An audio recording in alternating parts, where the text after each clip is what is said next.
Вы приехали без денег, я так понимаю. То есть вы не приехали сюда миллионером, миллиардером, свое состояние вы заработали уже здесь, в России.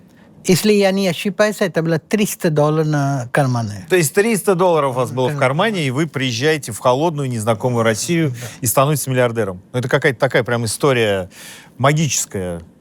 Нет, я на один день миллиардер не был. Я работал здесь. Когда люди работают 5 дней, я 7 дней работал.